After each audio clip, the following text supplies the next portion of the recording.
So guys, we'll start with the next class, which is hypothesis testing.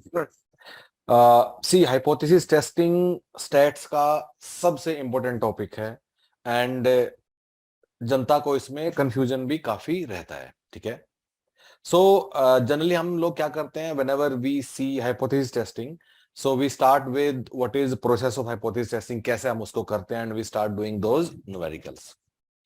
लेकिन because I wanted to make sure that you understand it very well, तो मैंने इस class को दो parts में तोड़ दिया है, ठीक है? Today's part 1. In today's class will understand only fundamentals of hypothesis testing. आज हम हाइपोथेसिस टेस्टिंग के थ्योरेटिकल बैकग्राउंड को ही समझेंगे. So in a way you can say this is the most important class of entire stats course for any exam which you want to write. Hypothesis testing के fundamental को समझना is the most important किसी भी stats के course के लिए, ठीक है? So guys, what we will do today, will start with कि हाइपोथेसिस होता क्या है, how do we form null and alternate hypothesis, and type 1 and type 2 errors. Okay, so guys शुरू करते हैं. So again my request is pay attention in the class. अगर कुछ भी डाउट है तो स्पीक टू मी इमीडिएटली, ठीक है? और मैं बीच में बार बार पूछता रहूंगा. अगर कुछ भी डाउट है तो you can speak to me, और just focus in this class, because definitely इसमें थोड़ा कंफ्यूजन है. Type 1, type 2, alpha, beta, one tail, two tail, but let me assure you कि will clarify everything and will make sure कि आज हम hypothesis testing को for once in our life हर चीज को हम लोग अच्छे से समझ लेते हैं. कुछ भी हल्के में मत जाने देना. थोड़ा सा भी डाउट हो तो speak to me, discuss with me, but make sure. इस क्लास को मैंने छोटा भी रखा है. It will not take more than 1 hour, but make sure कि जो 1 घंटे में बात हो उसकी एक एक लाइन तुम लोगों को समझ में आए. Okay, so with that note हम लोग शुरू करते हैं. सो गाइस, अब तक हम लोगों ने what we understood in stats कि सैंपलिंग डिस्ट्रीब्यूशन क्या होता है, ठीक है? तो सैंपलिंग डिस्ट्रीब्यूशन क्या था कि अगर मेरे पास एक लार्ज पॉपुलेशन है, ठीक है? Maybe I have a large population कह सकते हैं. Maybe it's a state, ठीक है? So it's a state of Punjab, ठीक है? It's a state of Punjab. So what I wanted to find out कि पंजाब स्टेट में what is the average salary of a security guard, ठीक है? एक security guard का पंजाब की स्टेट में एवरेज सैलरी क्या है. I was interested in this. तो उसके लिए क्या किया मैंने, बिकॉज मैं पूरे पंजाब के सारे सिक्योरिटी गार्ड्स के एक एक को जाके मैं नहीं पूछ सकता कि तुम्हारा सैलरी क्या है and then calculate the average. तो मैं क्या करता हूं, I take out a sample and from this sample I try to estimate कि पंजाब के सारे सिक्योरिटी गार्ड्स का सैलरी का एवरेज क्या हो सकता है. Because I'm taking out a sample and I'm estimating something about the population, therefore it is also known as inferential stats. इसलिए इसको inferential stats भी बोलते हैं, ठीक है? हमने एक सैंपल लिया. सैंपल कितना बड़ा, मे बी 30, 50, 100, जो भी whatever is appropriate. हमने 100 लोगों का सैंपल लिया. इन 100, ये जो 100 सारे सिक्योरिटी गार्ड थे, इनसे मैंने जाके पूछा कि तुम्हारा कितना सैलरी है, तुम्हारा कितना सैलरी है, तुम्हारा कितना सैलरी है. 100 लोगों का सैलरी आया और उसका मैंने एवरेज निकाल लिया, ठीक है? पर मैं इंटरेस्टेड किसमें था कि पूरे पंजाब के सारे सिक्योरिटी गार्ड की जो सैलरी है उसको निकालने में, उसका मीन निकालने में मैं इंटरेस्टेड था. पर मैंने एक सैंपल का मीन निकाल लिया, ठीक है? सो सैंपलिंग डिस्ट्रीब्यूशन ऑफ मीन में हम लोगों ने क्या समझा, ठीक है? कि विद दिस डेटा, ठीक है, मैं ये तो नहीं बता पाऊंगा, ठीक है, कि पंजाब के लोगों का एग्जैक्ट नंबर क्या एवरेज सैलरी का. पर मैं I can give a range का मतलब है कि जो ये वाला डेटा मेरे पास आया, इसका plus minus sum margin of error, और इससे मैं एक रेंज दे दूंगा. सो what I will be saying, अगर किसी ने मुझे काम दिया कि पंजाब के जितने भी सिक्योरिटी गार्ड हैं सबका मुझे एवरेज सैलरी बताओ, तो मैं एक सैंपल लूंगा, सैंपल से डेटा आएगा, एंड देन मेरा स्टेटमेंट कुछ ऐसा होगा कि पूरे पंजाब के लोग सिक्योरिटी गार्ड्स का एवरेज सैलरी कितना है ये तो मैं नहीं बता सकता, लेकिन मैं इतना बता सकता हूं कि वो जो नंबर है that will lie somewhere between 12,000 to 15,000 rupees. So in a way I have given a range, और इसको बोलते हैं इंटरवल एस्टिमेशन. सो स्टैट्स की बाकी क्लास में हम लोगों ने क्या सीखा कि हम कैसे we can estimate the interval within which that value will lie. और ये इंटरवल कहां से आएगा, इस वाले एनालिसिस, इस वाले X plus margin of error से ये वाला चीज आएगी. So this is something which we have understood till now in our stats classes. ठीक है, लेकिन आज हम कुछ नई बात करने वाले हैं. आज हम नई बात करने वाले हैं. आज हम इंटरवल नहीं बनाएंगे. ठीक है, आज का हमारा एजेंडा क्या है कि मैं एक स्टेटमेंट बोलता हूं मैं. सो आई मेक अ स्टेटमेंट. ठीक है, आई मेक अ स्टेटमेंट. जैसे स्टेटमेंट क्या है मेरा, may be my statement is that average salary of security guards in Punjab is rupees maybe 18,000. So I make a statement. ठीक है, I make a statement and you can call it तुम लोग इसको बोल सकते हो कि ये है एक स्टेटमेंट, या तुम लोग इसको बोल सकते हो this is a claim, this is a claim, और maybe this is a theory. ठीक है, so idea is to find out कि ये claim, if we can accept this claim or this claim is not true, or this claim is we can accept this claim or we have to reject this claim. This claim is about, ये जो claim है, ये जो claim है guys, ये जो claim मैंने किया, this is a statement or it's a claim. Mind it, this claim is about the population. ये claim हमेशा population के बारे में है. This is about the Punjab and not by the sample. Sample का तो हम यूज करेंगे किस लिए, इस क्लेम को वेरीफाई करने के लिए. सो नाउ एनी क्लेम और एनी थ्योरी और एनी स्टेटमेंट और यू कैन से any assertion about the population, about the rather to be statistically correct, stats की लैंग्वेज में बोले, about the parameter of population, any claim is known as hypothesis, is known as hypothesis. So आज हम क्या करने वाले हैं कि हमें will be verifying claims, will be verifying a statement और be verifying a theory. आज हम इंटरवल निकालने नहीं वाले हैं, वो हम पिछली क्लासेस में हम लोग कर चुके हैं. So there will be a claim or there will be a statement and then we'll build up a case कि हमें उस क्लेम को रिजेक्ट करना है या उसको रिजेक्ट नहीं करना है, या maybe you can say accept करना है. Although there is a difference between not rejecting and accepting. ठीक है, उस पर बाद में आएंगे, will come to that letter.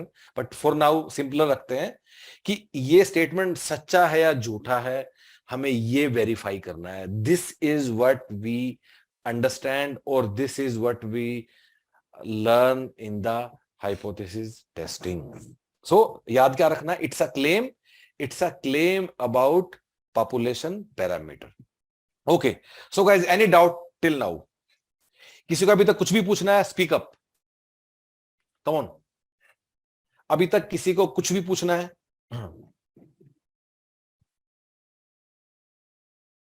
Can everybody confirm on the chat box? Yes, understood till now.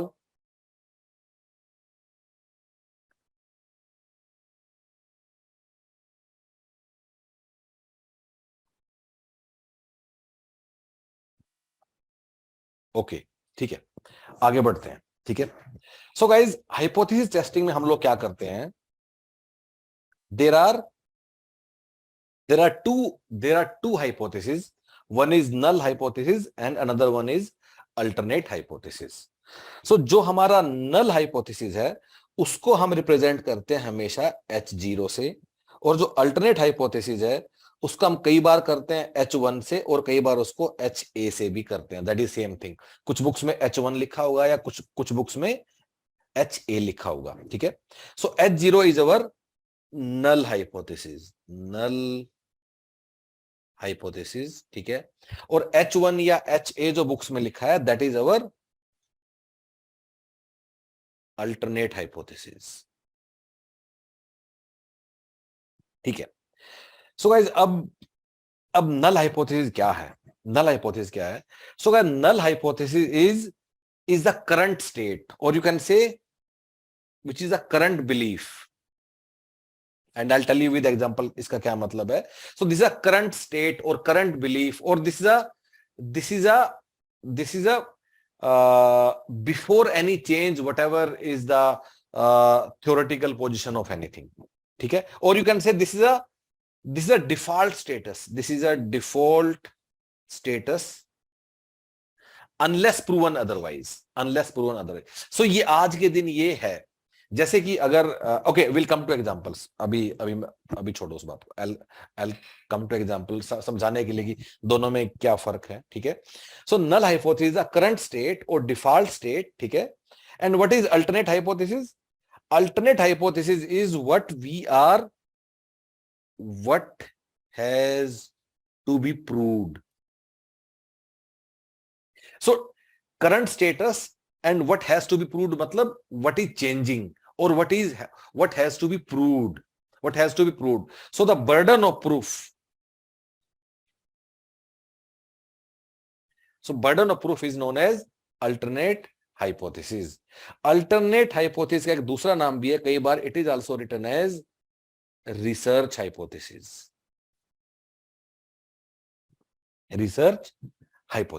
ठीक है। अब गाइज अच्छा सबसे पहले क्या करते हैं, let us understand with some examples की नल हाइपोथेसिस अल्टरनेट हाइपोथेसिस कैसे बनाते हैं, है क्या ये। ठीक है। एंड अगेन गाइज ध्यान से इसको समझना है, फंडामेंटली है जितना मैंने स्लाइड पे लिख दिया है, पर with some examples will understand it. I have seen guys जिन्होंने पीएचडी करके लोग बाहर आ जाते हैं और उसके बाद भी नल और अल्टरनेट हाइपोथेसिस बनाने में भी काफी उन लोगों को कंफ्यूजन रहता है। ठीक है। आई have seen those guys, I have taken interviews of such guys. ठीक है। एनीवे, तो लेट्स टेक फ्यू एग्जांपल्स। ठीक है। अब इसको ध्यान से देखो। You are manager of a fast food restaurant. You want to determine whether the waiting time to place an order has changed in the past month from the previous population mean of 4.5 minutes. 4 or 5 minutes. State the null and alternate hypothesis. So guys, restaurant के manager को लगता है कि पहले जो मेरा waiting time 4.5 minutes था, अब वो just a second, I think I had to start with another one. wait. Okay, let me give you some examples which I have with me, then we'll come to them. ठीक है। Okay, पहले इससे शुरू करते हैं। First example. Okay, so I'll be giving 3 examples actually. So let me write it 1, 2 and 3. ठीक है। शुरू करते हैं। So guys, and I'll be giving you some situations. ठीक है। सिचुएशन के बाद तुम लोगों को क्या करना है, यू हैव टू थिंक कि मेरा नल हाइपोथेसिस क्या होगा और मेरा अल्टरनेट हाइपोथेसिस क्या होगा।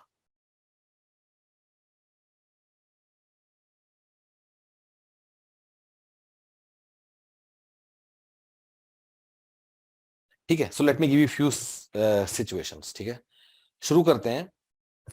First one. ठीक है। For example, there is a car, maybe it's a car, Honda City. Okay. So we have a car is what? Our car is maybe Honda City. ठीक है। और Honda City माइलेज देती है 8 kilometre पर litre. ठीक है। अब क्या है कि IOCL guys came out with a new version of petrol. ठीक है। और IOCL वाले बोलते हैं अगर तुम ये वाला पेट्रोल डालोगे तो तुम्हारा जो कार का एवरेज है दैट विल इंप्रूव। अभी तुम्हारी कार का एवरेज 8 किलोमीटर पर लीटर है, अगर तुम ये वाला पेट्रोल डालोगे then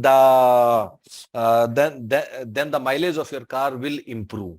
so now this is a claim by IOCL guys कि ये वाला अगर तुम पेट्रोल डालोगे तो तुम्हारा कार का जो माइलेज है वो इंप्रूव हो जाएगा। So guys what we are trying to do, so as of now what is the status, as of now what is the status कि अपनी कार का जो माइलेज है that is 8 kilometer or you can say less than 8 kilometer. ठीक है, but IOCL is saying कि this number of 8 kilometer will improve, it will be greater than 8 kilometer. Therefore the burden of proof is on IOCL to prove that yes, the mileage will improve and it will become greater than 8 kilometer. And I say therefore mean, so mean of population is written as mu is greater than 8. Mu is greater than 8. इसका मतलब आज के दिन क्या है? What is the current state? Current state is that my mu is less than equal to 8. Sometimes in some books it is also written as mu is equal to 8 and mu is greater than 8. वो भी ठीक है, but to be absolutely right, you should also use the sign in such a way कि alternate और नल दोनों को छोड़ के कोई पॉसिबिलिटी नहीं रहे. अल्टरनेट और नल को छोड़ के कोई पॉसिबिलिटी नहीं रहे. So guys, in this case, what was happening? So there was a claim that the mileage of car will become greater than 8 kilometer. इसलिए the burden of proof will go in the alternate hypothesis. और जो आज की current state है, that becomes my null hypothesis, which is less than 8 kilometer. दूसरा example देखते हैं. Let's come to second example. ठीक है, सेकंड एग्जाम्पल क्या है कि पेप्सिको में भी हल्दीराम, ओके, हल्दीराम सेज कि मेरे चिप्स के पैकेट में 25 ग्राम चिप्स है. This what Haldiram says. ठीक है, अब मे बी कंज्यूमर कोर्ट को लगता है कि Haldiram guys are cheating, and consumer courts wants to find out about validity of this claim. So अब कंज्यूमर कोर्ट किस में इंटरेस्टेड है? कंज्यूमर कोर्ट तो इस बात में इंटरेस्टेड है कि कहीं मेरा जो the weight of chips in the packet 25 से कम तो नहीं है. अगर 25 से ज्यादा तो हल्दीराम में कोई दिक्कत है? बिल्कुल नहीं है, राइट? कंज्यूमर कोर्ट को कोई दिक्कत है अगर 25 से ज्यादा तो नो, दे डोंट. अगर 27 ग्राम है तो consumer court is happy, right? Consumer court is worried about कि कहीं 25 से कम तो नहीं है. Therefore the burden of proof becomes that my mean of population or the mean of weight is less than 25. So my null hypothesis will be it is greater than equal to 25. कुछ books में इसको ऐसा भी लिखेंगे mu is equal to 25. That is also okay. ठीक है, so this was the second example. अब let's take third example, third and last example. Third और लास्ट हम लोग क्या लेते हैं कि maybe, okay, let's take it this way that Maruti car ने एक टायर बनाने का ऑर्डर दिया किसको? MRF को. So Maruti has given this order of making tyre to MRF, और मारुति ने कहा कि मुझे 18 सेंटीमीटर रेडियस वाला टायर मुझे तुम दो बना के दे दो. MRF को कहा मुझे अपनी कार में 18 सेंटीमीटर रेडियस वाला टायर मुझे लगाना है. ठीक है, ओके. सो नाउ मारुति ने ये वाला टायर मतलब MRF ने वाला टायर बना दिया और MRF ये टायर बना के मारुति के गेट पे लेके आ गया. ठीक है, so now what MRF says कि मेरा टायर मैंने 18 सेंटीमीटर बना दिया है. Now it's on Maruti. Again, the burden of proof of disapproving that claim is on Maruti. Therefore, Maruti says that is not equal to 18, and therefore alternate claims become, the current state becomes 18 centimetre. अब guys, अब इन तीनों situations में 1, 2 and 3, इनमें in the first case what we are trying to do कि जो claim किया है मतलब IOCL guys ने, burden goes on them to prove that yes, this petrol will improve, therefore it is greater than 8.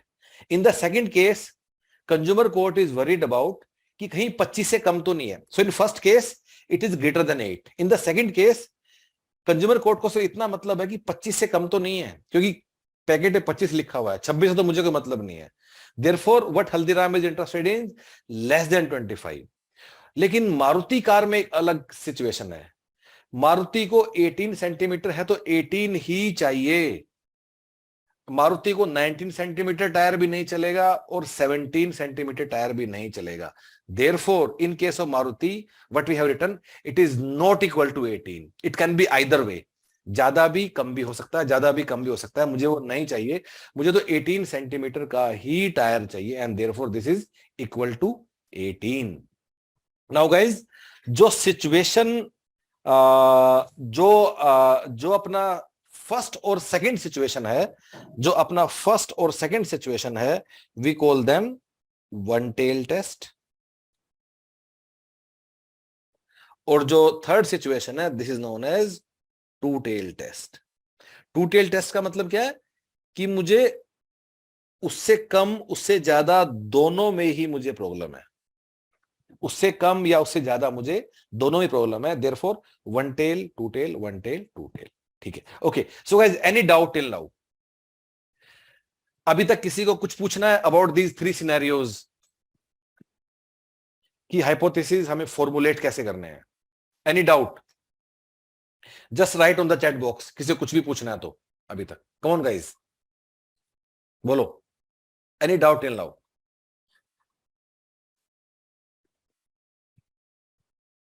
Can everybody confirm yes, understood till now?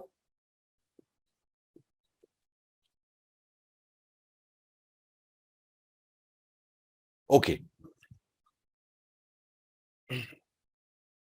अच्छा। अब guys एक चीज हमेशा नोट करना है कि जो इक्वल टू का साइन है, याद रखना इस बात को, इक्वल टू का साइन कभी अल्टरनेट हाइपोथेसिस में नहीं आएगा। हमेशा याद रखना, जैसे ये जो इक्वलिटी का साइन है, या ये जो इक्वलिटी का साइन है, या ये जो इक्वल टू का साइन है, हमेशा नल हाइपोथेसिस में होगा। अगर तुमने अल्टरनेट हाइपोथेसिस में इक्वल टू का साइन लगा दिया कभी, तो तुमने कुछ गलती कर दिया, उसको ठीक कर लो। कभी ऐसा नहीं होना चाहिए, कभी ऐसा नहीं होना चाहिए। ठीक है, अब गाइज एक और चीज को तुम्हें देखना है, ठीक है, कि हम लोग नल और अल्टरनेट के साथ हम लोग करते क्या है? So guys, what do we do with null and alternate? हम लोग क्या करते हैं that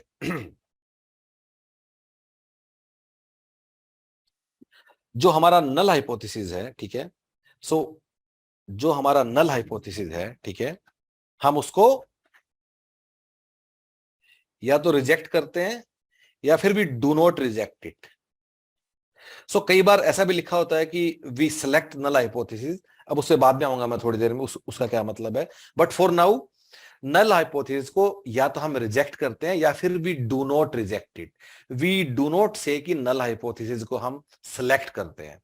there are some situation जहां हम ऐसा बोल सकते हैं कि नल को सिलेक्ट करते हैं, उस पर come in few minutes. For now हम नल को या तो रिजेक्ट करेंगे या रिजेक्ट नहीं करेंगे। अगर नल हाइपोथेसिस को हम रिजेक्ट करते हैं, अगर हम नल हाइपोथेसिस को हम रिजेक्ट करते हैं, तो अल्टरनेट हाइपोथेसिस को हम एक्सेप्ट कर लेते हैं। X is accepted to be true. और अगर हम नल हाइपोथेसिस को रिजेक्ट नहीं करते हैं, तो we do not do anything, no conclusion. इसका मतलब लेट्स गो बैक। अगर फर्स्ट केस में हमने नल हाइपोथेसिस हमने रिजेक्ट कर दिया, फर्स्ट केस में हम लोग नल हाइपोथेसिस अगर हम लोगों ने रिजेक्ट कर दिया, तो हम लोग ये बोल पाएंगे यस, आईओसीएल का क्लेम कि कार का माइलेज 8 किलोमीटर ज्यादा हो जाएगा, वो सच है। Yes, we can do that. लेकिन अगर नल हाइपोथेसिस को हमने रिजेक्ट नहीं किया, तो फिर हम कुछ नहीं बोल पाएंगे। There is no conclusion, there is no conclusion. Second case में सिमिलरली, अगर हमने नल हाइपोथेसिस को रिजेक्ट कर दिया, तो फिर कंज्यूमर कोर्ट हल्दीराम पे पेनल्टी लगा सकता है। कंज्यूमर कोर्ट हल्दीराम पे पेनल्टी लगा सकता है। लेकिन अगर नल हाइपोथेसिस को रिजेक्ट नहीं किया, अगर फिर देयर इज नो कंक्लूजन। अब थर्ड केस थोड़ा यूनिक है। टू टेल टेस्ट में क्या होता है कि अगर मैंने नल हाइपोथेसिस को रिजेक्ट कर दिया, अगर मैं नल हाइपोथेसिस को रिजेक्ट कर दिया, तो मारुति वाले कहेंगे अपने टायर यहां से उठा के वापस ले जाओ, मुझे नहीं चाहिए। तो there is some action which will happen अगर रिजेक्ट कर दिया।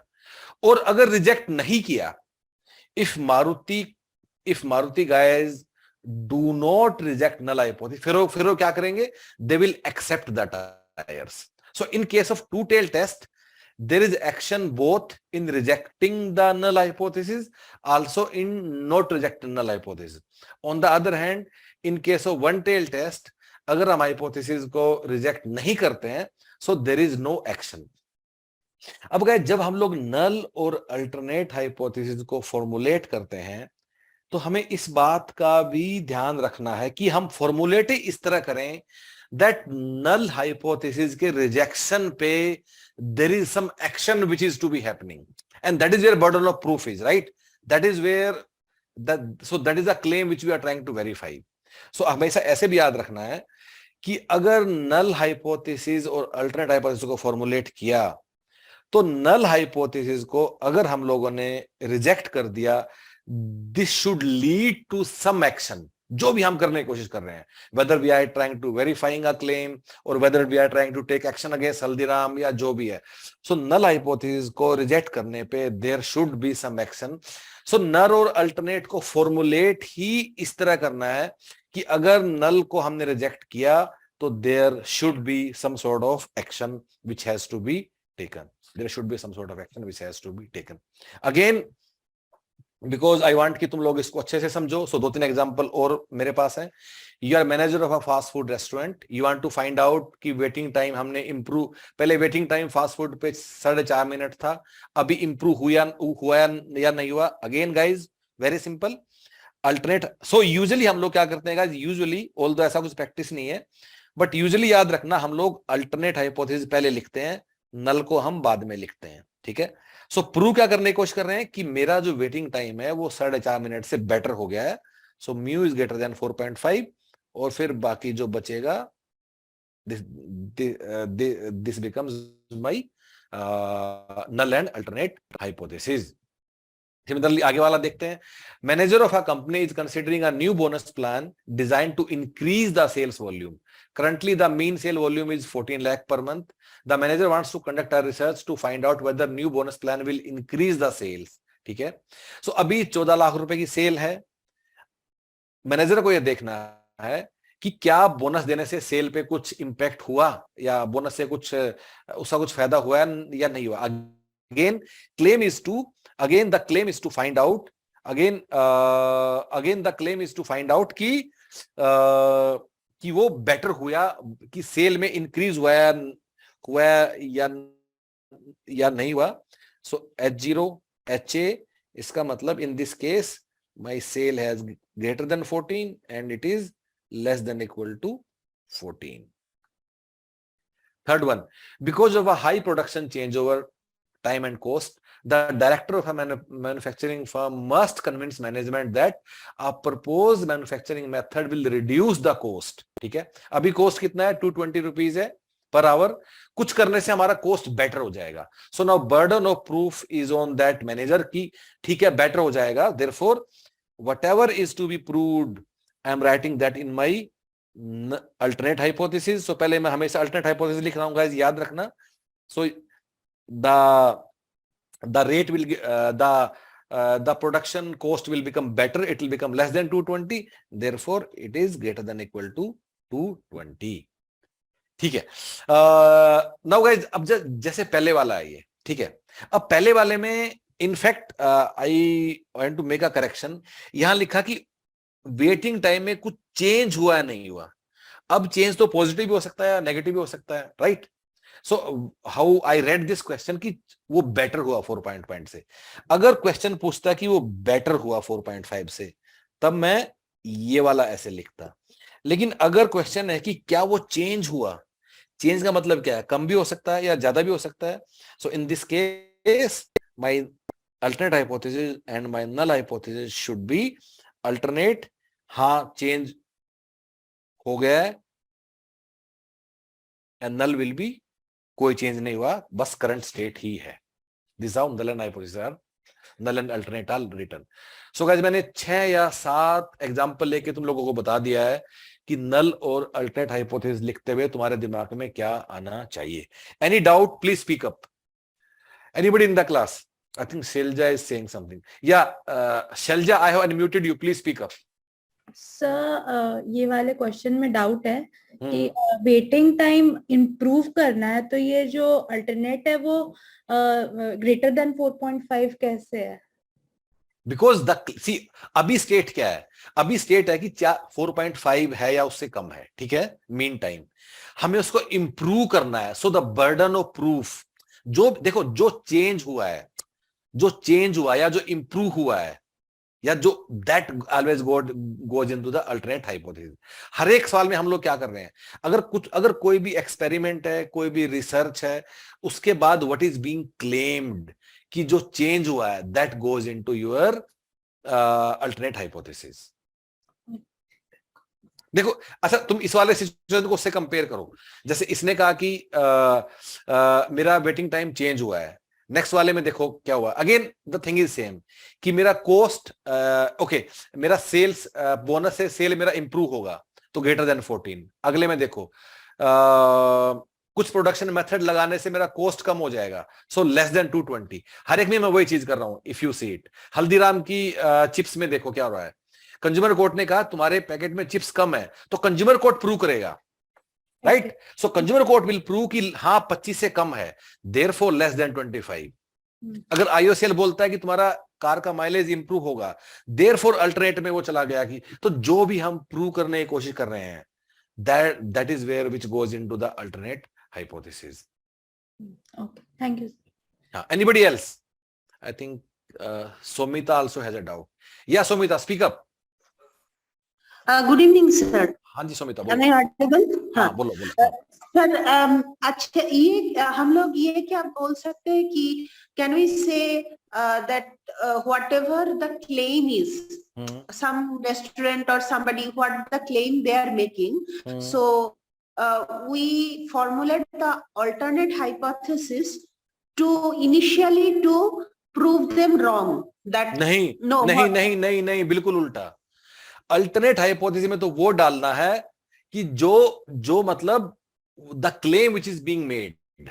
हर बार हमने क्या किया है, सो अगर आईओसीएल बोलता है कि, अगर आईओसीएल बोलता है कि तुम्हारा कार का माइलेज 8 से ज्यादा बढ़ जाएगा, तो वो अल्टरनेट में डालना है। अच्छा, ओके।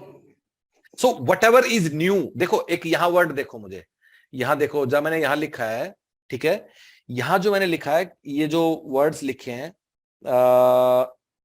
नल है हमारा करंट बिलीफ या डिफॉल्ट स्टेटस या करंट स्टेटस।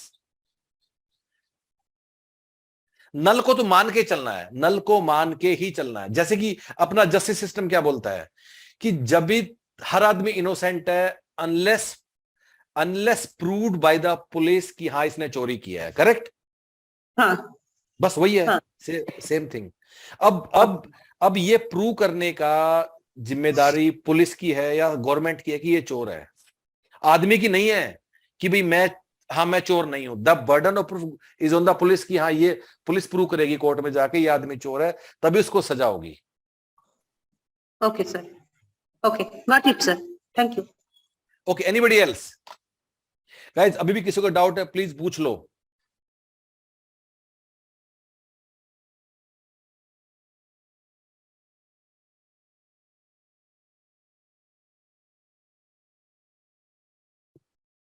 ओके ठीक है। सो अभी हमने बात किया कि नल और अल्टरनेट क्या है, ठीक है। अब बात करते हैं कि मतलब रिजेक्शन की स्टोरी क्या है। ये मतलब रिजेक्शन करने का मतलब क्या। See guys again idea of, मैं ना तुम्हें हाइपोथेसिस टेस्टिंग के 5 स्टेप बता के एक एक करके बता सकता था और 10 मिनट में खत्म कर देता कि, और that's how people will teach you generally कि हाइपोथेसिस टेस्टिंग के 5 स्टेप एक दो चीज करके। लेकिन if I am spending this effort, please आज समझ लो इसको, ठीक है। ओके, अब ये जो रिजेक्ट करने वाली बात है, इसका मतलब क्या है, इसको हमें समझना होगा थोड़ा सा, ठीक है। कि यस, कि रिजेक्ट वाली कहानी का मीनिंग क्या है. Let's go into that. ठीक है. Okay, I think Richa has to say something. हाँ रिचा बोलो, जल्दी बोलो. हाँ सर मैंने आपको चैट में एक मैसेज किया था, एक चैट क्वेश्चन वैट पूछा छोड़ो, सब अपने मुंह से बोलो. बताओ क्या पूछना है. सर। जो H0 है, हम उसी का परसेप्शन लेके चलते हैं, उसी को हम प्रूव करना चाहते हैं ना? नहीं, हम H0 को रिजेक्ट या नोट रिजेक्ट करते हैं.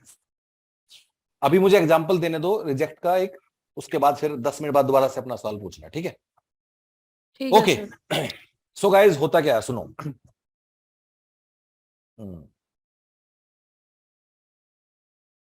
And will go back to our same example. ठीक है गाइस, ये वाला डिस्कशन बिल्कुल अच्छे से समझना है जो अभी मैं तुम लोगों से अभी जो डिस्कस करने वाला हूं. ठीक है. ओके. अब देखो, हल्दीराम ने क्लेम किया. ठीक है. हल्दीराम इज क्लेमिंग कि मेरी जो चिप्स का पैकेट है उसमें 50 ग्राम चिप्स है. ठीक है. हल्दीराम ये बोलता है मेरी चिप्स में 50 ग्राम चिप्स है. ठीक है.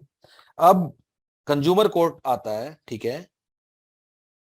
अब कंज्यूमर कोर्ट को लगता है कि ये तो कुछ गड़बड़ है, ये लोग 50 ग्राम चिप्स नहीं बेच रहे हैं और कुछ समथिंग इज रॉन्ग. अब तुम इसी चीज को चोर पुलिस भी ले सकते हो, IOCL मारुति MRF भी ले सकते हो, कुछ भी ले सकते हो. ठीक है. सब में सेम ही सिनेरियो है. सो हल्दीराम बोलता है कि 50 ग्राम चिप्स है, कंज्यूमर कोर्ट ने कहा कुछ गड़बड़ है. ठीक है. सो गाइस, कंज्यूमर कोर्ट क्या करता है? कंज्यूमर कोर्ट करेगा, अब हल्दीराम तो इतने सारे पैकेट बेचता है, राइट. हल्दीराम का जो पॉपुलेशन है, अब कंज्यूमर कोर्ट सारे वो तो नहीं कर सकता ना, हर एक पैकेट तो वेट नहीं कर सकता कंज्यूमर कोर्ट. सो कंज्यूमर कोर्ट क्या करता है कि हल्दीराम के पैकेट्स का ही एक सैंपल ले लेगा. मे बी सैंपल मतलब मे बी हल्दीराम के 50 पैकेट या 100 पैकेट्स ले लेगा. ठीक है. और उनका सारा उन सब का वेट कर लेगा. ठीक है. ओके. अब हल्दीराम का क्लेम क्या है कि मेरी चिप्स 50 ग्राम मेरा वेट है, एवरेज मेरे चिप्स का वो है. कंज्यूमर कोर्ट ने 100 पैकेट्स का सैंपल लिया और उस सैंपल का मीन निकाल लिया. ठीक है. ऑफ कोर्स अब ये 50 तो नहीं हो सकता, राइट. मतलब वो तो फिर भगवानी धरती पे आ जाएंगे. करेक्ट. अब मुझे एक छोटी सी बात याद आ गई, इफ यू अलो मी, कि अपने स्कूल टाइम की एक ना 11th क्लास में एक एक्सपेरिमेंट होता था. ठीक है. If you remember, I don't no, जिसमें जी की वैल्यू निकालनी होती थी कुछ पेंडुलम से ऐसे ऐसे करके. ठीक है. अब फिजिक्स में था वो. अब हम लोग ठीक से पढ़ाई तो करते नहीं थे. Anyway, I was in army school, वहां तो बिल्कुल ही बुरा हाल था. ठीक है. तो ना अब हमने क्या किया कि पूरा एक्सपेरिमेंट वाला जो लैब होती है 11th में, तो पूरा 1.5-2 घंटे की लैब हुई और फिर हमने अपना रिजल्ट निकाल दिया. अब हमने रिजल्ट निकाल दिया कि उसमें 9.8 जी. ठीक है. तो हमारा जो टीचर थे उन्होंने कहा कि अगर इस टाइम न्यूटन भी दोबारा धरती पे आ जाए तो उसका भी थोड़ा तो आगे पीछे हो ही जाएगा. करेक्ट. लेकिन तुम लोग सब ना एग्जैक्ट 9.8 तुम्हारा कैसे निकल जाता है. So using the same logic, because we are using a sample and not entire population, ऐसा तो नहीं होगा ना कि 85 ग्राम आ जाएगा, right? Because we are using a sample. So hypothetically maybe कुछ आएगा, मतलब हमने एक सैंपल लिया. ठीक है. So maybe this number will come out to be 49.8 या 50.2, कुछ ऐसा वैल्यू आ जाएगा शायद. ठीक है. अब गाइज, मैं किस में इंटरेस्टेड हूं, मतलब इस कंज्यूमर कोर्ट चाहता क्या है. कंज्यूमर कोर्ट, ये तो बात कंज्यूमर कोर्ट को ही पता है कि ये जो x का वैल्यू आएगा, ये वाला, ये 50 तो नहीं होगा. ठीक है. लेकिन 50 के आसपास तो होना चाहिए. Correct. So what consumer court is interested in finding out कि 50 तो नहीं है लेकिन 50 के आसपास ही होना चाहिए. करेक्ट. अब इस केस में नल और अल्टरनेट हाइपोथेसिस क्या होंगे? H0 HA. ठीक है. सो अपना अल्टरनेट होगा कि हल्दीराम ने तो बोल दिया ठीक है हमारा 50 ग्राम है जी. ठीक है. अब consumer court interested find out करने में, एंड लेट अस सपोज कि for the purpose of understanding only कि consumer court is doing a two tail test, मतलब कंज्यूमर कोर्ट को ये भी मंजूर नहीं है 48 ग्राम हो और कंज्यूमर कोर्ट को ये भी मंजूर नहीं है कि 52 ग्राम हो, जैसे वो टायर वाला एग्जांपल था. For the sake of understanding तुम ऐसा मान के चलना भी. ठीक है. सो अल्टरनेट क्या होगा कि 50 नहीं है. ठीक है. नल क्या होगा? जो आज की स्टेटस है। हल्दीराम ने बोल दिया हम हाँ जी 50 ग्राम है, कंज्यूमर कोर्ट पे ओनस है एंड कंज्यूमर कोर्ट है सेइंग कि 50 नहीं है, ठीक है। अब कमिंग बैक, तो हम लोगों ने सैंपल लिया, कंज्यूमर कोर्ट ने सैंपल कुछ आया 49.8, 50.2 समथिंग समथिंग कुछ आया, ठीक है। अब ये बात कंज्यूमर कोर्ट को पता है कि वो एग्जैक्टली सेम तो नहीं होगा, ठीक है, लेकिन मैं इंटरेस्टेड हूं कि मेरा जो ये मीन आया है सैंपल का, if this is close to 50, अगर ये 50 के पास है, 50 के आसपास है, कितना पास उसकी बात थोड़ी देर में करेंगे। अगर ये 50 के आसपास है तो मैं क्या करूंगा, मैं मान लूंगा यस इज ट्रू, कोई दिक्कत नहीं है जिसमें, ठीक है। और अगर ये 50 इज नॉट क्लोज टू 50, फिर मैं क्या करूंगा, फिर मैं मान लूंगा H A is true. Reality में यही हो रहा है, correct? That's what is happening, because we are taking a sample से हम पॉपुलेशन का आइडिया लगा रहे हैं। So this entire hypothesis testing की कहानी इज अबाउट कि जो हमने वैल्यू हाइपोथेसाइज की है 50 ग्राम, जो हम मान के चले हैं, जो वैल्यू हमारा सैंपल का जो वैल्यू है वो उसके कितने क्लोज है या उसे कितने क्लोज नहीं है। अगर वो वैल्यू उसके क्लोज है, तो हम लोग क्या करते हैं, अगर वैल्यू उसके क्लोज है तो हम नल हाइपोथेसिस को वी एक्सेप्ट इट या फिर डू नॉट रिजेक्ट इट। अभी एक्सेप्ट और डोंट रिजेक्ट की कहानी को मैं थोड़ी देर में आता हूं, फॉर नाउ इसको सेम ही मान के चलते हैं, ठीक है। So if x0 is close to 50 then we accept null hypothesis, और अगर ये दूर है, अगर ये वैल्यू से काफी दूर है, then we reject null hypothesis, right. So ultimately null hypothesis को, अच्छा एक बात तो आई होप मैं बताना भूल ही गया, हमेशा हम नल को ही रिजेक्ट या नोट रिजेक्ट करते हैं। कभी ये मत बोलना कि मैंने अल्टरनेट हाइपोथेसिस को रिजेक्ट कर दिया, नहीं, ठीक है। हमेशा नल की बात होती है। होना क्या चाहिए कि नल हाइपोथेसिस को रिजेक्ट करने का डिसीजन से ही मेरा अल्टरनेट हाइपोथेसिस प्रूव हो जाना चाहिए, दैट इज द इंटेंशन। हम कभी ऐसे नहीं बोलते कि अल्टरनेट को मैंने रिजेक्ट कर दिया या कुछ भी, ठीक है, ओके। हमेशा ध्यान नल पे हमारा, ठीक है। सो हाइपोथेसिस टेस्टिंग की सारी कहानी ही ये है कि जो वैल्यू सैंपल से आया वो हाइपोथेसाइज्ड वैल्यू से पास है या दूर है। अगर पास है तो मैं नल हाइपोथेसिस को एक्सेप्ट कर लूंगा, या in other side I will not reject it. और अगर वो दूर है तो मैं नल हाइपोथेसिस को रिजेक्ट कर दूंगा, ठीक है। अब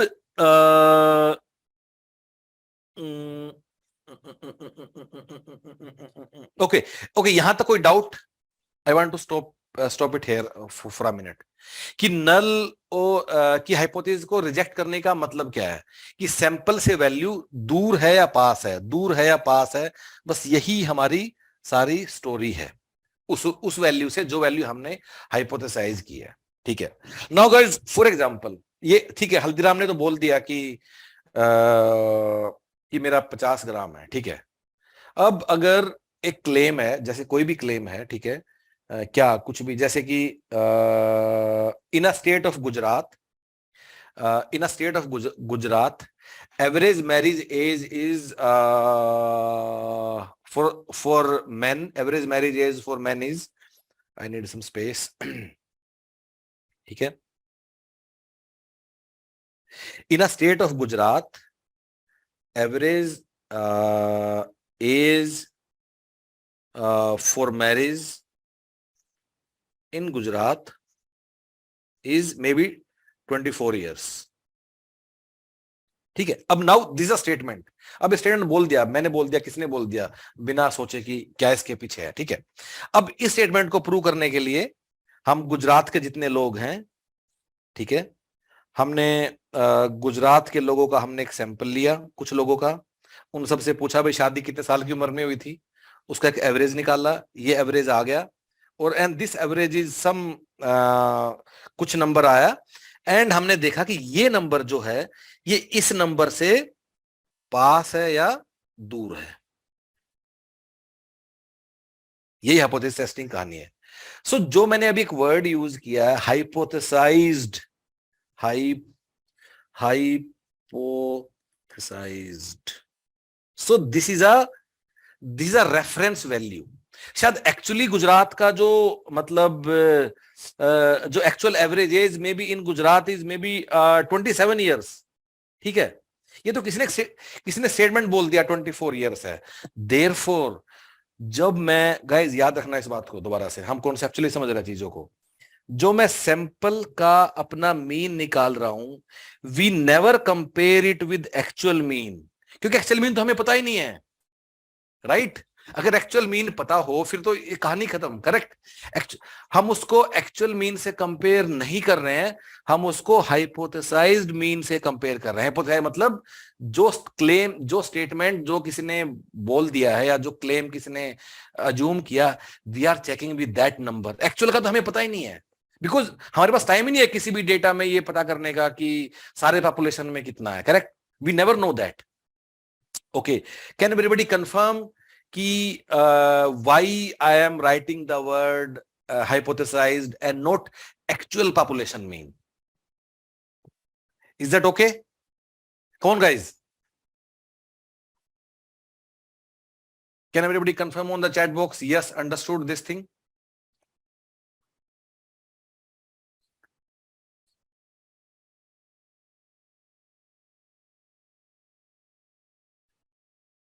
Okay. सो अभी यहां तक हम लोग समझ गए हैं, ठीक है? अभी आगे बढ़ते हैं। ओके, सो अभी हमने इस स्लाइड में हम लोगों ने समझ लिया कि वो उसके कितना पास है।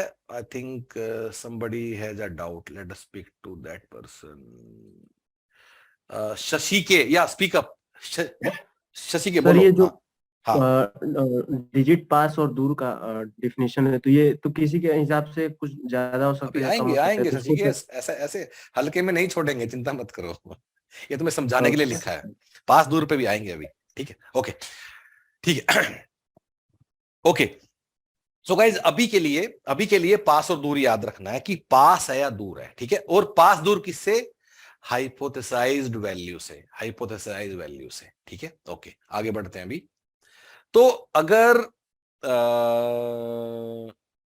Yes, maybe I need some more space, यही वाला खाली कर लेते हैं, ठीक है? ठीक है, सो अगर मेरा जो सैंपल से जो वैल्यू आया है, if this is close, if this is पास टू हाइपोथेसाइज्ड, हाइपोथेसाइज मतलब जो कुछ जिसने जो बोल दिया, इसको हम म्यू 0 लिखते हैं, या फिर इट इज दूर, it is far from hypothesized mean. ये दो सिचुएशन है हमारे, ठीक है? सो इन दोनों में हम लोग अब करते क्या है, अगर ये इसके पास है, ठीक है, अगर ये इसके पास है तो मैं क्या बोलता हूं, डू नॉट रिजेक्ट। अब थोड़ा तुम ऐसे भी याद कर सकते हो, मैं तुम्हें बताता इक्वल टू का साइन तो हमेशा ही नल हाइपोथेसिस में होगा, और अगर वो पास है तभी तो इक्वल टू का साइन होगा। Therefore do not reject null hypothesis. In this case we reject null hypothesis, and we can also say that we accept alternate hypothesis, and in this case we reject alternate hypothesis. अब guys थोड़ा ना मैंने confusion फैला दिया है कि कहीं reject, कहीं not reject, कहीं accept, उसको भी क्लियर करेंगे। फॉर नाउ तो तुम डोंट रिजेक्ट एक्सेप्ट ही समझ लो, कोई बात नहीं, ठीक है? ओके, आगे बढ़ते हैं। तीसरा, इसका क्या मतलब, पास वाले का थर्ड मतलब क्या है? सो पास जो हमने लिखा है ये, and they all mean same thing. ये वाला लिस्ट मैंने ना काफी बुक्स में देख के तुम्हारे लिए बनाया कि इसके और क्या क्या, इसको कैसे कैसे मतलब हम लोग लिख सकते हैं, ठीक है? Sometime it is also written as, अगर उसके पास है तो हम लिखते हैं the mean of sample is not statistically different. The mean of sample is not statistically different from hypothesized mean या फिर reference value mu naught is not statistically different. या फिर दूसरा वाले केस में लिखेंगे the mean of sample is, yes, it is statistically different from hypothesized mean. ठीक है. Another way to write is that, another way to write the same thing is that your result of hypothesis testing is not, result is not statistically significant. और इसको हम लोग क्या लिखेंगे? The result is statistically significant. ठीक है. Anyway, so हमें अभी तक मोटा मोटा हम लोगों ने क्या याद किया है? अगर वो पास है तो डू नॉट रिजेक्ट, अगर दूर है तो उसको हम लोग रिजेक्ट कर देंगे. पास है तो डू नॉट रिजेक्ट, दूर है तो उसको हम रिजेक्ट कर देंगे. अभी तक हमने इतना ही सीखा है. ठीक है. ओके, अब गाइज आगे बढ़ते हैं. Okay, let's take out this space. ठीक है.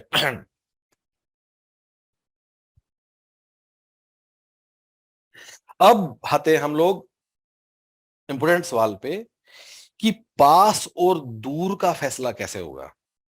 कितना पास या कितना दूर, ये वाली बात का हम लोग फैसला हम लोग कैसे करेंगे. ठीक है. अब गाइज पास और दूर का फैसला है, again and again I want to use it. मैं ओके बिफोर दैट कि जैसा शशि ने बोला अभी, ये तो सबके लिए अलग अलग है. करेक्ट. इसका मतलब दिस डिपेंड्स अपॉन कि कौन कितना रिस्क लेना चाहता है. This depends on the risk which you want to take, which you want to take. मेरा मतलब है किस आदमी को कहां तक वेरिएशन बर्दाश्त है. करेक्ट. सो जब एमआरएफ ने अगर टायर बनाया, ठीक है, सो एमआरएफ ने जब टायर बनाया, सो मे बी एमआरएफ ने टायर मारुति को दिया, फिर ये टायर उसने होंडा को भी दिया, फिर मे बी एमआरएफ ने ये टायर महिंद्रा को दिया. ठीक है. अब मारुति वाले बोलते हैं कि मेरे को तो 18 सेंटीमीटर ±1 के अंदर ही चाहिए, हाइपोथेटिकली. होंडा वाले बोलते हैं मुझे तो 18 ±0.2 के अंदर ही चाहिए. महिंद्रा वाले बोलते हैं मुझे 18 सेंटीमीटर ±4 सेंटीमीटर वाला भी चलेगा.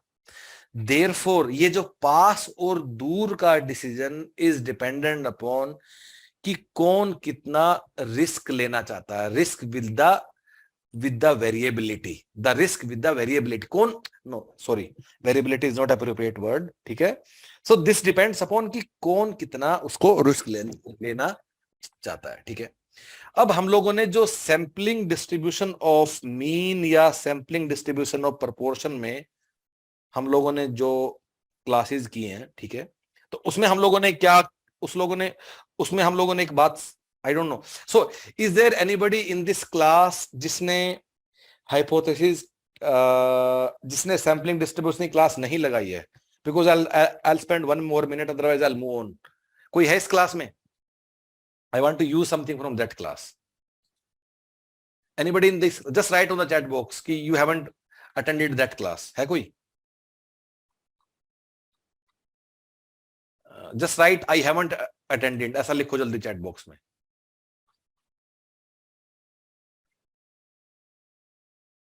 कौन है? रिचा ने नहीं किया. अच्छा, okay. So guys sampling distribution of, अच्छा शशिकेश ने भी नहीं किया, मैं तो बताता हूँ, नो वरीज.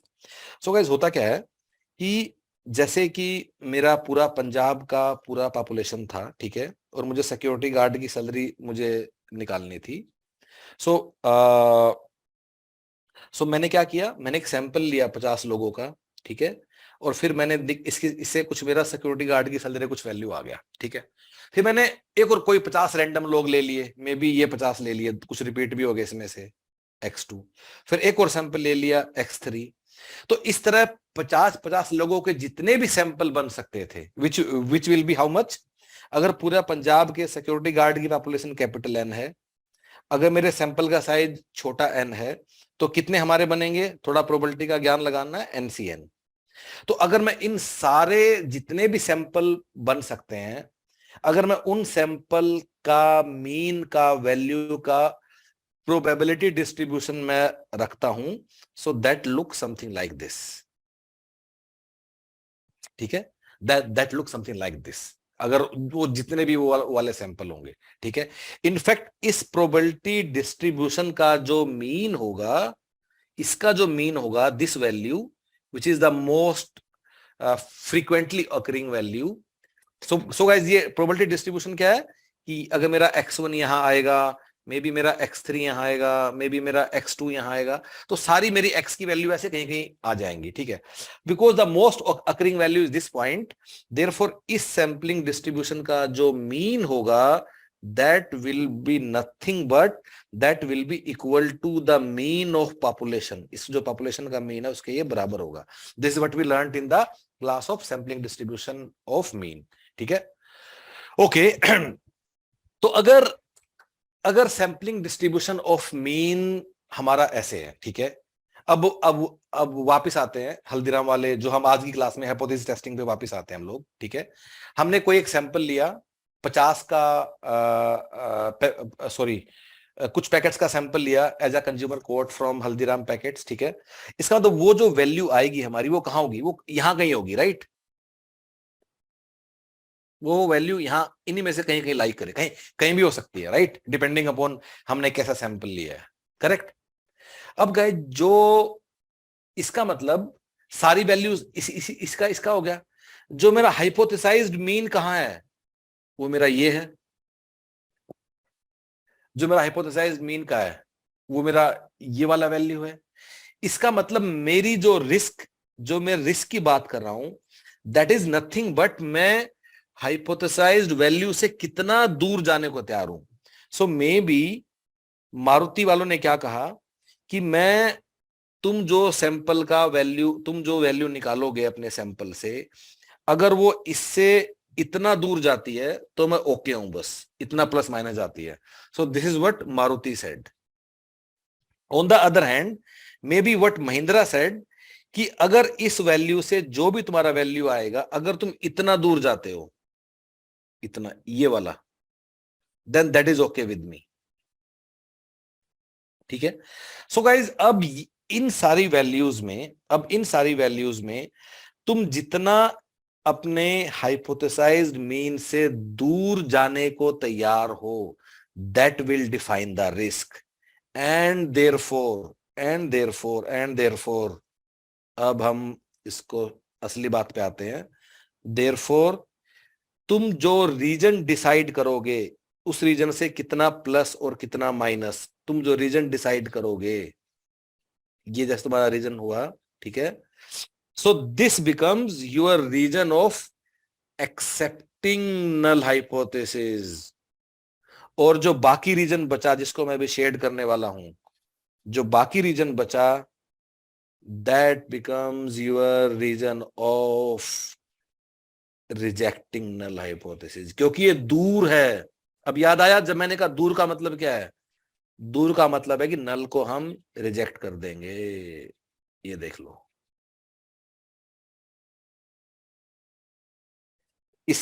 इसलिए ये जो दोनों एरियाज हैं, कौन सा, ये वाला और ये वाला, these are areas of rejecting null hypothesis. क्यों?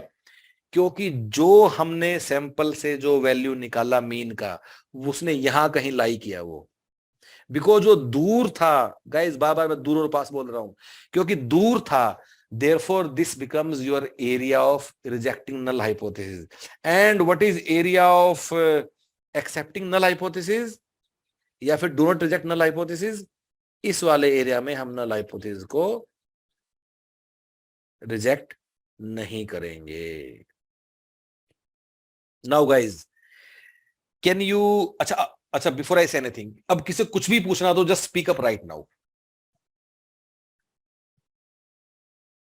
दूर और पास वाली कहानी है ये, कि मैंने जो सैंपल का जो वैल्यू लिया वो हाइपोथेसाइज मीन से दूर था या पास था। दूर रिजेक्शन एरिया, पास एक्सेप्टेंस एरिया। कितना दूर कितना पास will depend upon the risk profile. और ये जो वैल्यू है जो विच डिवाइड्स, ये वाला value which divides the area of rejection and area of not rejection, this area is known as critical value. This area is known as critical value in case of hypothesis testing, and this area is known as rejection region. ये तो मैंने तुम्हें बता ही दिया है, ठीक है। Rejection region. So this depends upon the critical value guys. अब critical value कहां से आएगी? We define that कि मेरे लिए critical value क्या है। मारुति के लिए critical value अलग है, महिंद्रा के लिए अलग है, based on their tolerance of risk, because guys याद रखो, मैं सैंपल से पॉपुलेशन के बारे में कुछ इन्फर करने की कोशिश कर रहा हूं। ऑफ कोर्स जो मैंने पहली स्लाइड लिखी है, कहां, it has the entire process itself has some margin of error. इस margin of error को कितना हम टोलरेट करने को तैयार हैं, that is defining the critical value. Critical value निकालते कैसे है, will come to that, but I think not in today's class. अगली क्लास में उसको हम करेंगे कि critical value कैसे डिसाइड करेंगे। That's very simple कि तुम्हारा कितना वो level of significance and वो सब चीजें। अभी के लिए इतना याद रखना है कि I decide. So किसी भी हाइपोथेसिस टेस्टिंग में क्रिटिकल वैल्यू में डिसाइड करता हूं कि मेरे लिए कितना क्रिटिकल है, एंड दैट विल डिसाइड कि कितना पास या कितना दूर। Okay, so guys any doubt? अभी तक किसी को कुछ पूछना है? Come on, just speak up.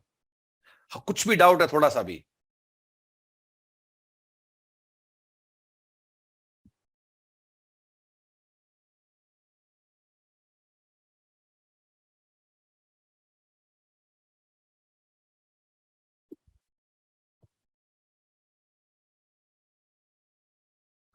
Okay, so now we'll move on, ठीक है। और I think I'll need some more slides, so let me create some slides for me. Okay, cool, ठीक है। Okay, next. अब हम आते हैं टाइप 1 और टाइप 2 एरर पे। अब टाइप 1 और टाइप 2 एरर की कहानी कहां से आ गई, इसको हम लोग समझते हैं। So guys, ये as I said कि there is some sort of risk क्यों है? Because we are using a sample to estimate something about the entire population, therefore there is a risk. Maybe वो sample actual population का कितना representative है, क्या है, we do not know, right? Because we are using a sample to estimate a mean or a proportion, sometimes even variance about the population, therefore there is an element of risk, or you can say there is a risk, or you can say there is probability of error. इसका मतलब हम जो hypothesis testing से जो analysis कर रहे हैं उसमें there is probability of error. क्यों? Because we are using a limited sample to make inference about entire population. ठीक है। अब वो एरर किस तरह का हो सकता है? ठीक है, लेट अस सपोज कि मेरा जो मेरा जो पॉपुलेशन है, ठीक है। सो गाइज अब थोड़ा याद रखेंगे, जो पॉपुलेशन इज इन ग्रीन, ठीक है। सो मैंने जो पॉपुलेशन के बारे में जो मैंने क्लेम है, या not claim, let's stop using word claim now, ठीक है। अब हम लोग थोड़ा आगे बढ़ गए हैं क्लास में, ठीक है। सो जो पॉपुलेशन के बारे में जो मेरा नल हाइपोथेसिस है, ठीक है, लेट अस से कि मेरा जो नल हाइपोथेसिस है दैट इज ट्रू, और या फिर हो सकता है कि मैंने जो अपना नल हाइपोथेसिस जो बनाया है पॉपुलेशन के बारे में दैट इज एक्चुअली फॉल्स। दो ही पॉसिबिलिटी हो सकती है, राइट? या तो ट्रू होगा या फिर फॉल्स होगा। Correct, okay. ये तो है जो एक्चुअल पॉपुलेशन के बारे में है, जो पूरे पंजाब का जो सिचुएशन है। अब बात करते हैं कि मैंने जो किया, मैंने तो एक सैंपल लिया है, राइट। मैंने जो कंक्लूड किया है, सो मैंने जो कंक्लूड किया है, ये मैं दो ही काम कर सकता हूं, या तो मैं नल हाइपोथेसिस को मैं एक्सेप्ट कर सकता हूं, या फिर मैं नल हाइपोथेसिस को रिजेक्ट कर सकता हूं। मैं दो ही काम कर सकता हूं, राइट। या तो एक्सेप्ट या रिजेक्ट। एक्सेप्ट को मैं डू नॉट रिजेक्ट भी बोल रहा हूं, अभी उसका डेफिनेशन मुझे करना बाकी है। ओके, या सो एक बात है कि वो एक्चुअली क्या था, और एक बात क्या है, what I did. What I did, ये है व्हाट आई डिड, और ग्रीन वाला है what actually is. What actually is, ठीक है। अब गए 4 तरह के सिनेरियो बनते हैं, राइट।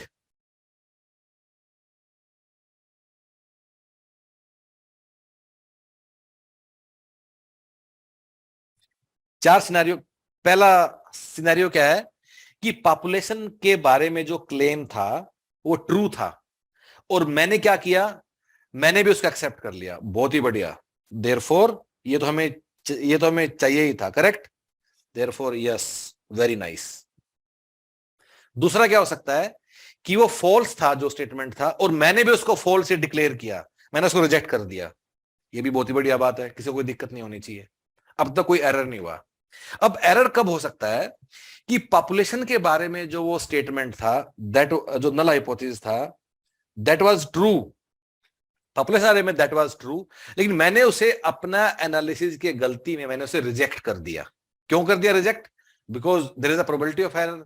क्यों एरर है? Because we are using a sample to conclude about the population. अगर पॉपुलेशन के बारे में ट्रू था लेकिन मैंने उसको रिजेक्ट कर दिया, this is known as type 1 error. और अगर वो पॉपुलेशन के बारे में वो गलत था और मैंने उसे एक्सेप्ट कर लिया, then this is known as type 2 error. So 2 error के सिचुएशन है और 2 एरर के सिचुएशन नहीं है। टाइप 1 एरर को तुम ऐसा भी समझ सकते हो, 1 मिनट के लिए, ठीक है। टाइप 1 एरर को तुम ऐसा भी समझ सकते हो। टाइप 1 एरर क्या है गाइस? मैं यहां लिख देता हूं मैं थोड़ा सा। टाइप 1 और टाइप 2, ठीक है। अब let's go to Haldiram example only. Type 1 error का मतलब क्या है कि जो हल्दीराम में नल हाइपोथेसिस क्या था? हल्दीराम में था कि 50 ग्राम के इक्वल है चिप्स का वेट उसमें, ठीक है। तो एक्चुअली में वो 50 ग्राम के इक्वल था, और हमने क्या कर दिया, हमने उसको रिजेक्ट कर दिया। इसका मतलब क्या है कि कोई मे बी मैन्युफैक्चरिंग प्लांट में कोई देखेगा क्या हो रहा है भाई, लेकिन वो ठीक है, फिर भी कोई देखेगा कि भाई ये क्या गड़बड़ है। क्यों देखेगा? क्योंकि हमने उसको रिजेक्ट कर दिया। We rejected the statement that the weight of chips is 50 gram. Therefore, somebody will look into it. Somebody will see कि क्यों ऐसा है। Therefore, type 1 error का नाम दूसरा क्या है? False alarm. बिना बात अलार्म बज गया। अरे ठीक तो था सब, तुमने रिजेक्ट कर दिया क्योंकि तुमने एनालिसिस ठीक से नहीं किया, ठीक है। On the other hand type 2 देखते हैं। टाइप 2 में क्या है कि वो 50 ग्राम नहीं था, पर तुमने कंक्लूड कर दिया कि 50 ग्राम है। इसका मतलब क्या है कि एक चीज जो खराब थी, जिसको फिक्स होना चाहिए था, लेकिन तुमने बोल दिया है तो सब बिल्कुल ठीक ठाक है। Therefore type 2 error is also known as missed opportunity. Missed opportunity to fix things. Mix opportunity to fix things. Mix opportunity to fix things. So this how type 1 and type 2। Again guys, type 1 का उससे भी, type 1 error क्या है कि आदमी कसूरवार नहीं था, फिर भी हमने उसे जेल भेज दिया, बिकॉज हमने उसके ऊपर जो भी लीगल प्रोसीडिंग की हमने जेल भेज दिया। This is type 1। वो कसूरवार नहीं था। टाइप 2 क्या है कि वो कसूरवार था, he was actually guilty, he committed murder और व्हाटएवर, स्टिल हमने उसे बोल दिया बाइज्जत बरी करते हैं तुम्हें। Correct, okay. टाइप 1 टाइप 2 में थोड़ा सा भी डाउट? टाइप 1 के और एग्जांपल देख लेते हैं। टाइप 1 क्या है कि वो एक्चुअली ठीक था, मतलब जैसे कि हमने अपने ऑफिस में एक ऐसे आदमी को निकाल दिया चोरी के इल्जाम में जिसने चोरी की नहीं थी, टाइप 2 क्या है कि हालांकि उसने चोरी की फिर भी हमने उसे नहीं निकाला। या टाइप 2 क्या है, हमने किसी आदमी को इसलिए छोड़ दिया कि उसके पास, क्योंकि हमारे पास एविडेंस नहीं था, इसलिए हमें उसे छोड़ना पड़ा। So that is type 2 error. Now guys, now okay, any doubt till now? Type 1 type 2 में किसी को कोई डाउट? ठीक है, आगे बढ़ते हैं। अब बात करते हैं कि क्या होने के कितने चांस हैं। ठीक है, so the probability of committing type 1 error, the probability of committing type 1 error is known as alpha. इसको लेवल ऑफ सिग्निफिकेंस भी बोलते हैं। The probability of committing type 1 error is known as, मैं लिख ही देता हूं, level of significance. Guys, this is probability.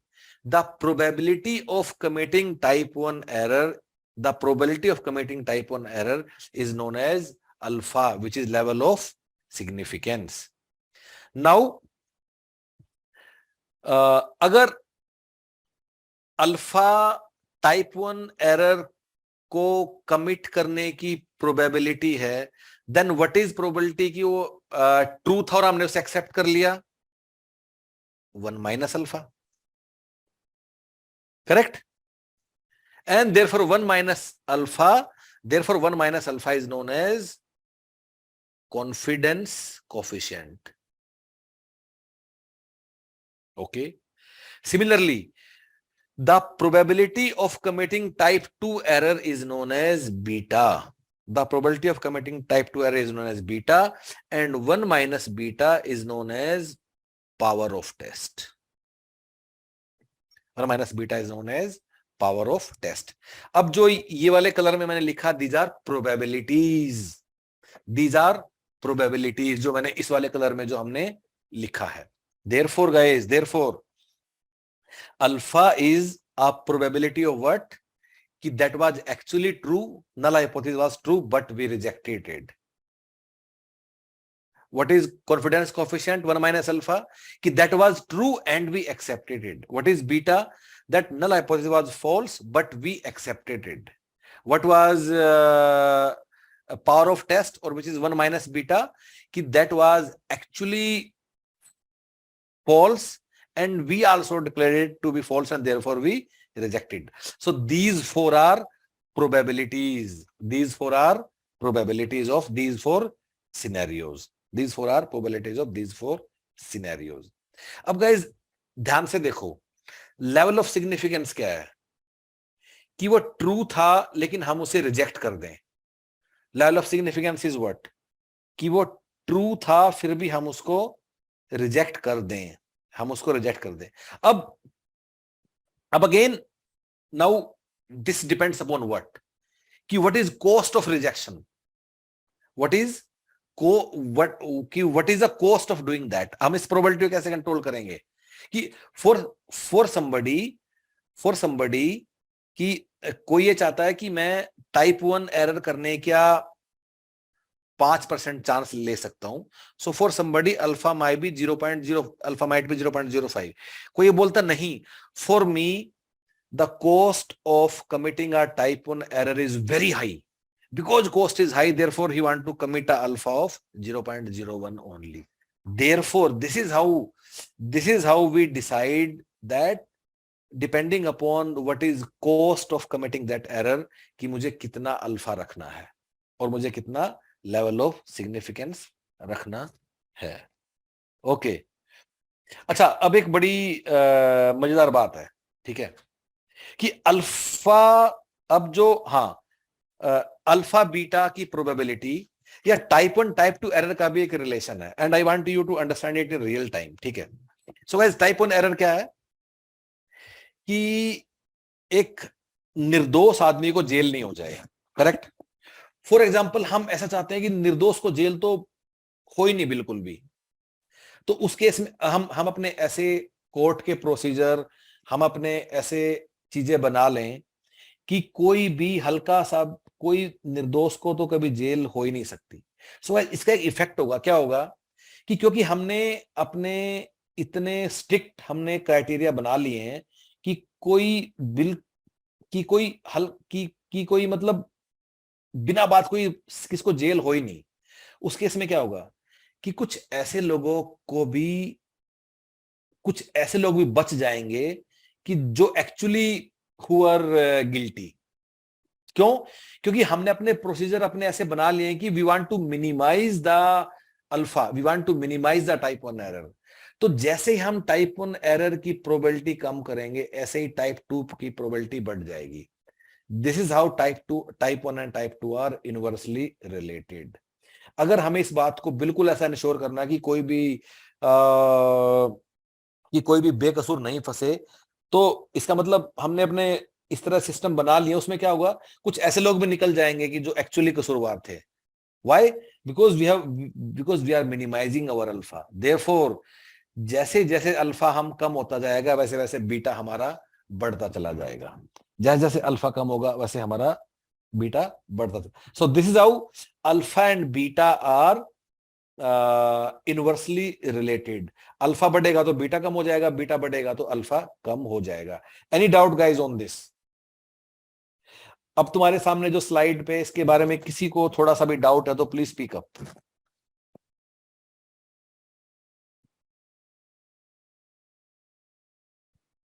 बोलो।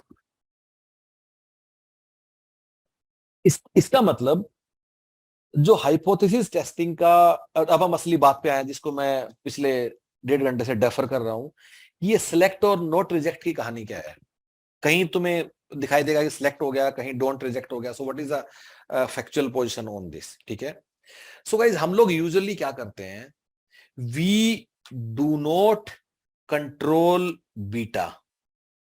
हम बीटा को कंट्रोल नहीं करते हैं, हम अल्फा को कंट्रोल करते हैं।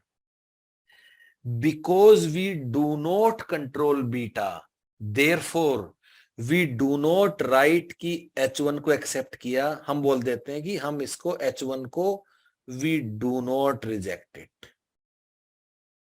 बिकॉज हमारे जितने भी हाइपोथेसिस टेस्टिंग के सवाल होते हैं उनमें हम हमेशा अल्फा डिफाइन करते हैं, वी हार्डली डिफाइन बीटा। अगर किसी सिचुएशन में हम बीटा डिफाइन करते हैं तो उस दिन हम बिल्कुल आंख बंद करके बोल सकते हैं हाँ मैं नल हाइपोथेसिस को एक्सेप्ट करूंगा। लेकिन जब तक बीटा के बारे में हमें क्लैरिटी नहीं है कि हमने बीटा को डिफाइन किया है, बीटा के रिस्क को, we always write we do not reject null hypothesis, we do not reject null hypothesis। So अगर हम once again if you are writing that I accept null hypothesis, इसका मतलब I am running the risk of type 2 error। और अगर हमने type 2 error को manage कर रखा है, if beta is defined, then of course I can say that I will accept the null hypothesis। Otherwise what I always say, I do not reject null hypothesis। और do not reject null hypothesis का मतलब क्या है कि no action। Do not का मतलब क्या था, जितने भी सवाल थे कि no conclusion, no action, no statistical conclusion from that. Okay.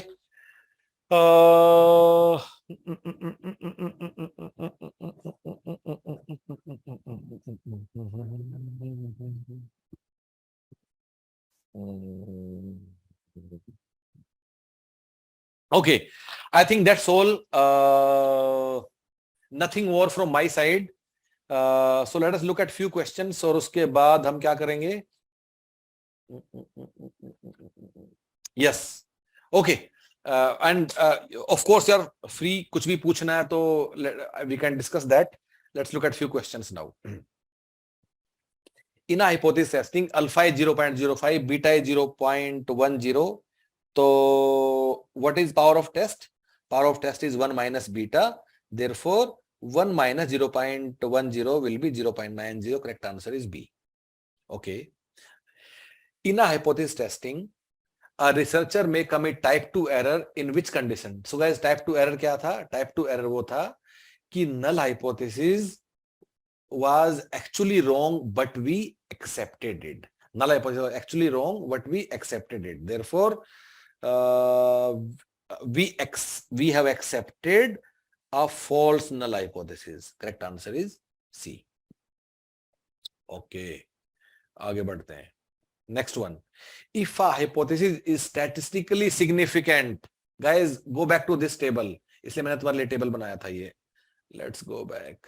If hypothesis test is statistically significant, इसका मतलब क्या है? कहाँ गई हमारी टेबल? अरे टेबल ही रब कर दी.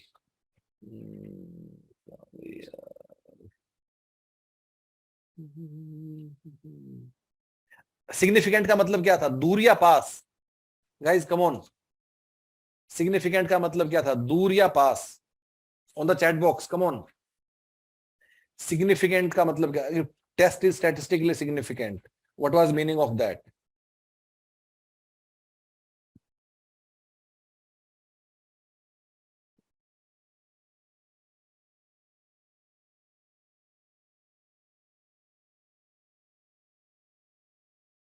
when they were away from each other, when they were, अरे कहाँ गया? Let's go back. Yeah.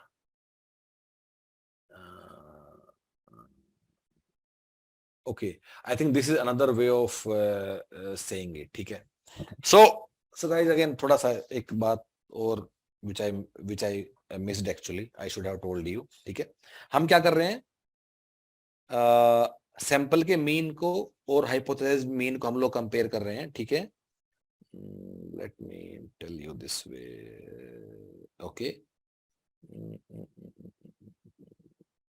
Sample के मीन को, यस, सैंपल का मीन और हाइपोथेसाइज्ड वैल्यू को हम लोग डिसाइड कर रहे हैं और हम देख रहे हैं दैट वो दोनों पास में हैं या वो दोनों दूर हैं. ठीक है. सो पहला हम लोगों ने क्या बताया था? अगर वो पास हैं तो we do not reject null hypothesis, और अगर वो दूर हैं तो वी रिजेक्ट नल हाइपोथेसिस. हमने नॉर्मल डिस्ट्रीब्यूशन के डायग्राम में भी वो किया था. So guys, another way of representing it is that, अच्छा ये भी मैंने तुम लोगों को अभी लिख के बताया था, that result is not statistically significant. On the other hand, if they are far away, then the result is yes, it is statistically significant. ठीक है. So अब गाइस जो ये वाली बात है, ठीक है, कि when they are close का मतलब क्या है? कि close का मतलब ये है कि उनमें जो डिस्टेंस है भी, that is because of random chances. उनमें जो because they are close, so whatever is the distance between the value of mean of sample and hypothesis mean, that is because of random chances. On the other hand, अगर वो दूर हैं, then that distance is not explained by only random chances. So not random chances. Coming back, because it is statistically significant, इसका मतलब क्या है? कि observed value, because it's statistically significant, observed value is not due to random chances. Therefore correct answer is A. Okay, आगे बढ़ते हैं. In a medical test where null hypothesis is the patient does not have the disease and alternate hypothesis patient has the disease. Suppose a patient has a disease and he needs treatment. In the hypothesis testing process, which of the following error is more serious than others? Guys, what is a more serious error? Okay, so हमारा null hypothesis है. So let me write it for you. So my null hypothesis is that he no disease. ठीक है. And our alternate hypothesis, yes, he has it has a disease. So guys, अब बताओ कि कौन सा error ज्यादा serious है? अच्छा, नल हाइपोथेसिस को हम क्या कर सकते हैं? नल को हम रिजेक्ट कर सकते हैं या फिर हम इसको एक्सेप्ट कर सकते हैं. मैं एक्सेप्ट लिख रहा हूं समझने के लिए. ठीक है. अब नल को हमने एक्सेप्ट कर सकते हैं, रिजेक्ट कर सकते हैं. ठीक है. अब मैंने अगर ठीक है, अब अगर मैंने नल हाइपोथेसिस को मैंने रिजेक्ट कर दिया कि null hypothesis was that there is no disease. ठीक है. और उसको actually okay let me write it, दोबारा से लिखता हूं मैं इसको समझने के लिए. Let's make it this way.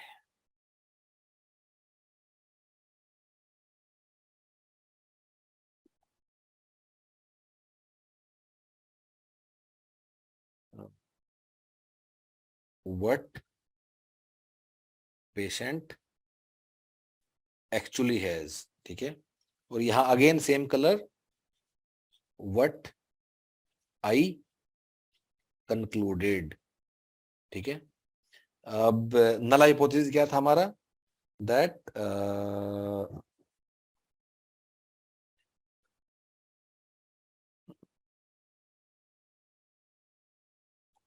again rubbed it, sorry.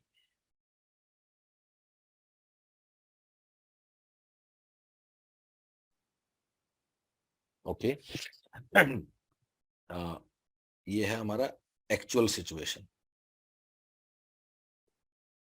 So actual situation is that no disease वाला जो स्टेटमेंट है दैट इज ट्रू, ठीक है.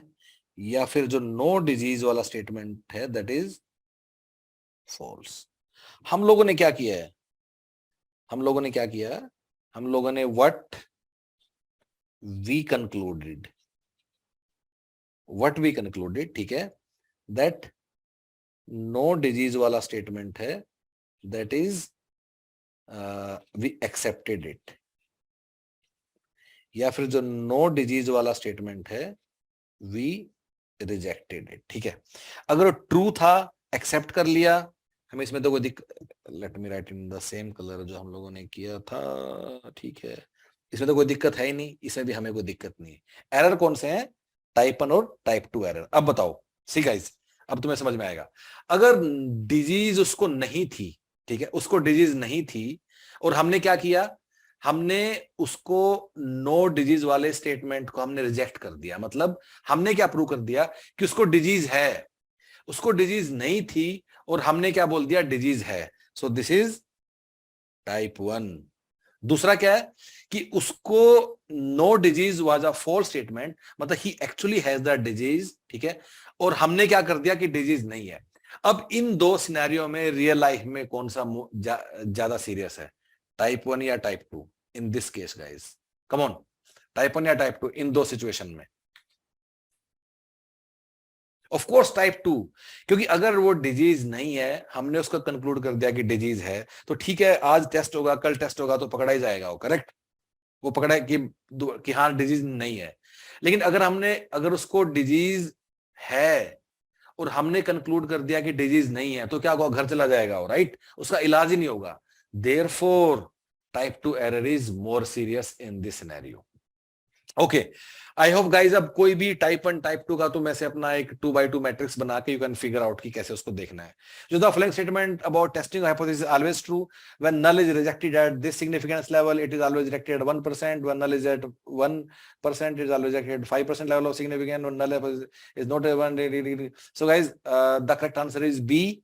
क्यों गाइज, मैं अगर उसको मैं अल्फा इज इक्वल टू 0.01 पे मैं उसको रिजेक्ट कर चुका हूं, तो 0.05 पे तो मैं डेफिनेटली करूंगा, करेक्ट गाइज. माइंड इट, अभी मैंने क्या बताया कि कितना रिस्क वो लेने को तैयार है. अगर वो बोलता है मुझे the cost of type 1 error, the cost of type 1 error is very high for me, therefore I want to keep my alpha as low as possible. तो अगर मैं अल्फा का वैल्यू अगर मैं बढ़ाता हूं तो डेफिनेटली वो तो मुझे रिजेक्ट करना ही है. Therefore correct answer is B. Okay, which one of the following possibility leads to type 1 error? Type 1 error क्या था कि वो true है पर हमने उसे रिजेक्ट कर दिया. तो ट्रू एंड रिजेक्ट कौन सा है गाइस, फर्स्ट वाला शायद. Yes, true and we rejected it.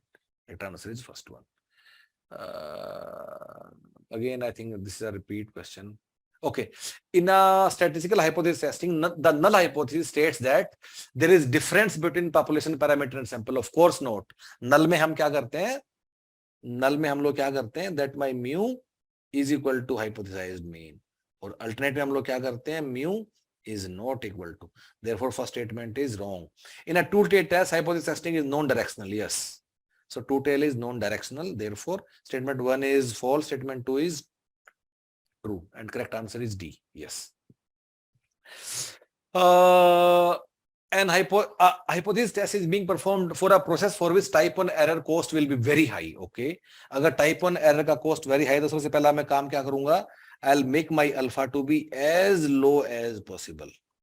But a type 2 error will be inexpensive and unimportant. ठीक है. The following would be best choice. So जो सबसे कम value alpha का वो कितना हो सकता है? 0.01. Correct answer is C. Okay. Which kind of test from the following option is the right test to use when hypothesis for testing are population is equal to and population is not equal to, matlab two-tailed test. Okay, so guys, that's all for the topic of fundamentals of hypothesis testing.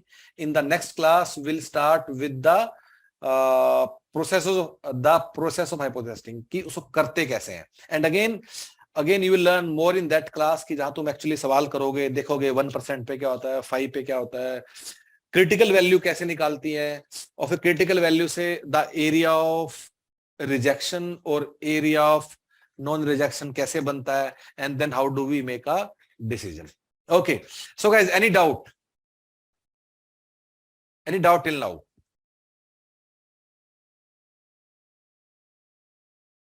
I thought I'll wind this up in 1 hour, lekin it took time. Okay, guys, can you confirm that you actually learned something in today's class? या नहीं? Maybe थोड़ा सा 30%, 40%.